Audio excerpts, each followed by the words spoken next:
Geopolitical uncertainty is one of the many factors influencing the price of energy. But the U.S. is nowhere near as dependent on foreign oil as it was a decade ago. Hydraulic fracturing is one of many developments putting America on a path towards energy independence.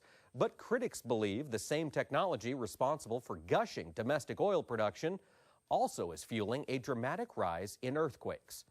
And as Paul Yeager explains, that's creating a big fracking problem in Oklahoma. In 2009, the world's major economies plunged to the depths of the worst downturn since the Great Depression. America also teetered on the edge of the economic abyss, but advances in hydraulic fracturing, or fracking, supported some local economies. That's been the case in Oklahoma for generations, and it continues today. I will say that, Oklahoma's oil and natural gas industry is a defining industry in Oklahoma. It employs 1 out of every 5 Oklahomans. It generates about 27% of all the taxes paid. Our state is dependent on the oil and natural gas industry, and the oil and natural gas industry is dependent on our state for its workers and for the resources as well. According to the Oklahoma Energy Resources Board, the oil and gas industry is responsible for almost 15% of the state's $182 billion economy and more than 110,000 full-time jobs. In 2013, the average annual salary in the oil and gas industry exceeded $94,000, compared to an average of less than $43,000 in other industries. But right as hydraulic fracturing really began to move, so did the earth.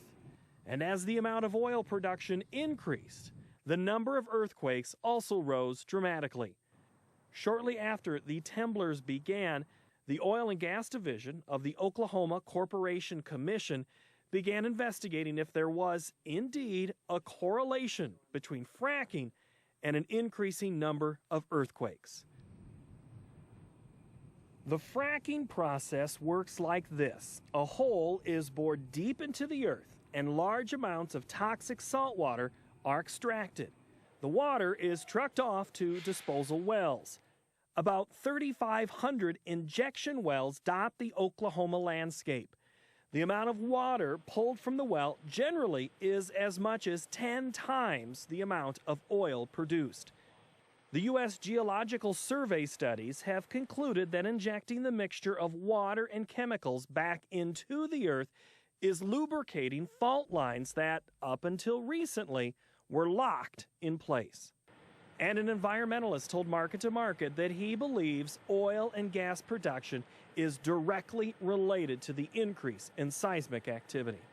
Johnson Bridgewater said Oklahoma Sierra Club believes in a definite link between the unbelievable rise in Oklahoma's 3.0 plus earthquakes in recent years and the increased use of underground injection wells.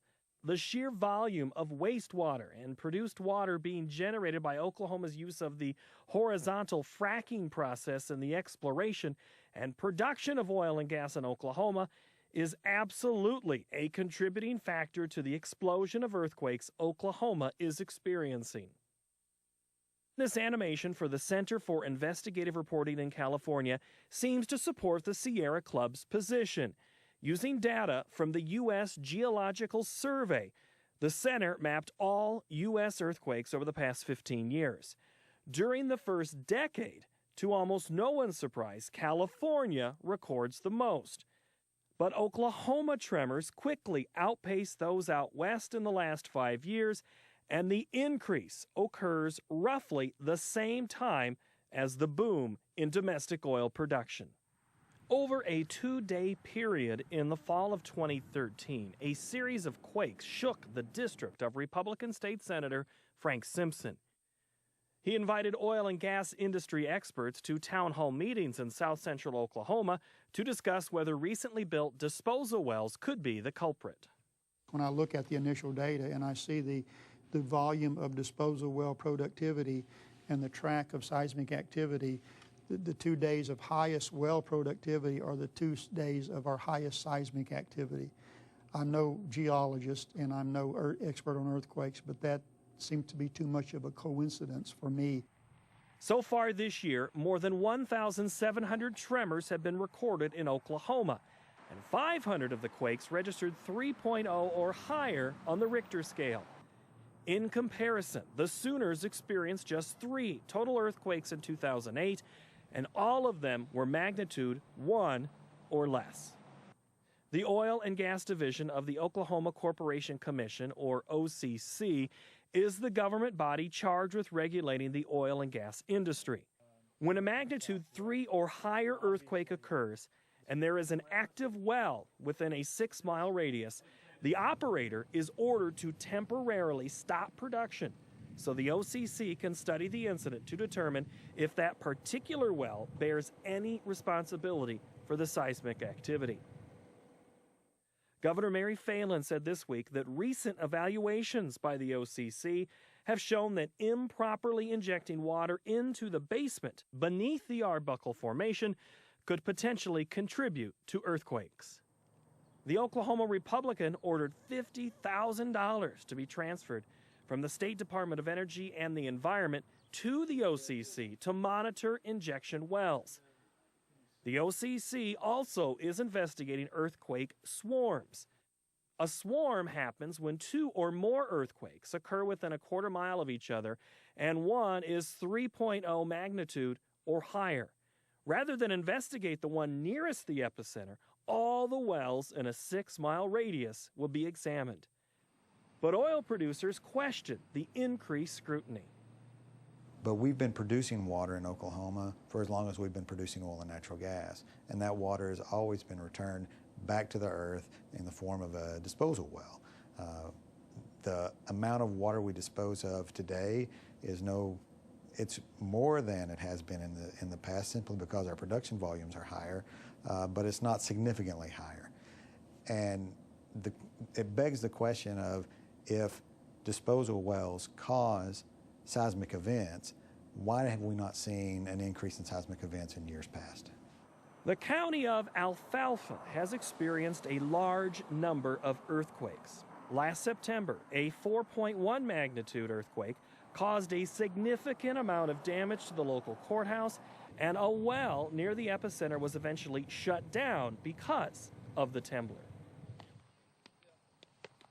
Residents of nearby Enid, Oklahoma, say it's common to experience 4 to 5 earthquakes a day. But city officials say there is another natural phenomenon they fear more.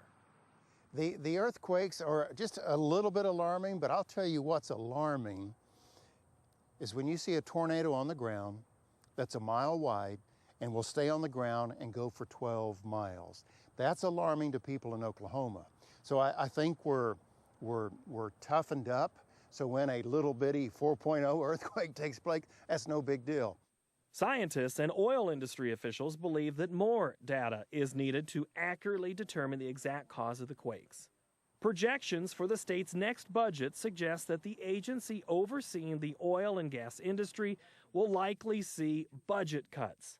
Nevertheless, officials say they are monitoring Oklahoma's largest employer rigorously. This isn't a pro-oil and gas, anti-oil and gas, Republican, Democrat, liberal, conservative debate. There is no issue of partisan that should have anything to do with this. There's no issue of I'm pro-oil and gas, I'm anti-oil and gas. If your home is shaking, and this is one of the possibilities, then it demands that you look at it. As for those of us, our Director of Oil and Gas, me, we live in earthquake areas, and we know what it's like. For Market to Market, I'm Paul Yeager.